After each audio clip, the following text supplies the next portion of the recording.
दोस्तों, वक्त कैसा भी हो कट जाता है। आज मैं आपको एक कहानी सुनाता हूँ।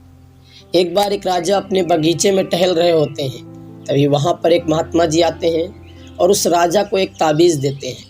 राजा उसे अपने गले में पहन लेता है।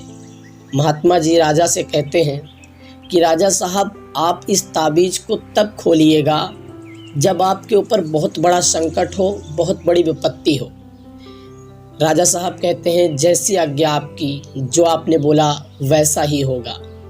यह बोलकर साधु महात्मा जी चले जाते हैं। राजा भी अपने कार्य में लग जाते हैं। इस बात को काफ़ी दिन हो जाते हैं।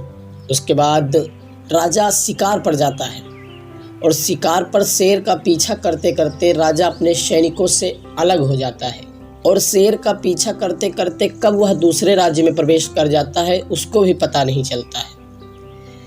अब राजा बहुत परेशान होता है क्योंकि दूसरे के राज्य में आ चुका था। तो राजा पूरे जंगल में भटक रहा होता है। तभी उसे वहाँ एक गुफा दिखाई देती है। तो वह उस गुफा में जाकर बैठ जाते हैं और चैन की सांस लेते हैं। वह सोचते हैं कि इस गुफा से उत्तम जगह कोई नहीं हो सकती। तभी राजा के कानों में घोड़ों की चलने की आवाज़ सुनाई देती है। तो राजा के मन में अनेकों विचार आने लगते हैं कि ये दूसरे राज्य के सैनिक हैं, अभी मुझे पकड़ ले जाएंगे, मेरा राजपाट मुझसे छिन जाएगा, मेरा परिवार, मेरी प्रजा, सब लोग मुझसे दूर हो जाएंगे और हो सकता है कि ये लोग मुझे मार भी दें। लेकिन तभी राजा के दिमाग में आता है कि महाराज जी ने मुझे एक ताबीज़ दिया था। तो राजा उस ताबीज़ को खोल कर देखते हैं तो उसमें एक पत्र निकलता है और उस पत्र पे लिखा होता है कि यह वक्त भी कट जाएगा। राजा उसे पढ़ने के बाद एक गहरी सांस लेता है और जो घोड़ों की आवाज़ राजा की तरफ आती हुई सुनाई दे रही थी, अब वह आवाज़ जाती हुई सुनाई देने लगती है। राजा को लगता है कि सैनिक अब यहाँ से जा चुके हैं।